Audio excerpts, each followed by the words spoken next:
Hello friend, welcome to my YouTube channel RG की आवाज़। आज हम आप लोगों को एक श्रापित मंदिर की कहानी सुनाने वाले हैं। यह कहानी एक छोटी सी गांव की है जिसका नाम कालीपुर था। यह गांव के घने जंगलों के बीच स्थित था और यहाँ के लोग अंधविश्वासी थे। गांव के बुजुर्ग अक्सर एक प्राचीन मंदिर की कहानियां सुनाते थे जो गांव से थोड़ी ही दूर पर जंगल के बीचों बीच स्थित था। कहा जाता है कि उस मंदिर में एक भूतनी का वास था जिसका नाम सुमन देवी था। कई साल पहले इस गांव में सुमन नाम की एक औरत रहती थी। वह बहुत ही खूबसूरत थी, लेकिन उसके स्वभाव में एक अजीब सी बेरहमी थी। गांव वाले उससे दूर रहते थे क्योंकि उसे काली विद्या में रुचि थी। एक दिन गांव में कई भयानक घटनाएं घटित होने लगी और गांव के बच्चे अचानक से गायब हो जाना शुरू हो गए। लोगों को शक था कि यह सब सुमन का काम है।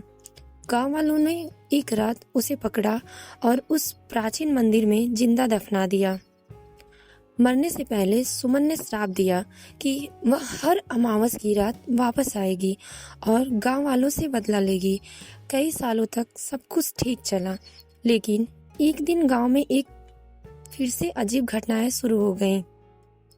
अमावस की रात गांव के लोग सुनते थे कि मंदिर से किसी औरत की चीखें आ रही हैं। कई लोगों ने मंदिर के पास जाने की कोशिश की, लेकिन वह कभी नहीं लौटे। गांव में रहने वाले एक युवा लड़के रोहित को इन कहानियों पर यकीन नहीं था। वह साहसी था और डर पर विश्वास नहीं रखता था। एक अमावस की रात रोहित ने ठान लिया कि वह मंदिर में जाएगा और इस भूतनी की कहानी की सच्चाई पता लगाएगा। गांव के लोगों ने उसे बहुत समझाया, लेकिन वह नहीं माना। वह अकेले उस मंदिर की ओर बढ़ा। चारों ओर सन्नाटा था, वहां मानो हवाएं थम सी गई हैं। जैसे ही वह मंदिर के पास पहुंचा, अचानक ठंडी हवाओं का झोंका आया और मंदिर का दरवाजा अपने आप ही खुल गया। रोहित ने डर को नजरअंदाज कर मंदिर के भीतर कदम रखा। वहां एक अजीब सी गंध थी, चारों ओर अंधेरा फैला हुआ था। तभी उसे किसी हल्की सी हंसी सुनाई दी। उसने मुड़कर देखा, पर वहां कोई नहीं था। अचानक मंदिर के कोने में एक परछाई दिखाई दी।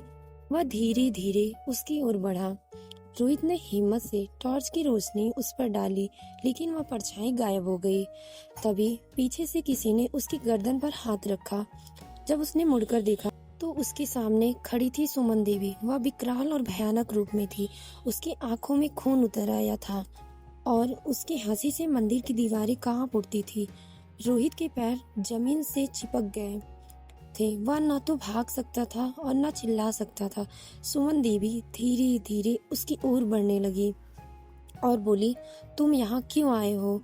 मेरे श्राप से बचना अब मुमकिन नहीं है। अचानक मंदिर की दीवारें हिलने लगी और छत से धूल गिरने लगी।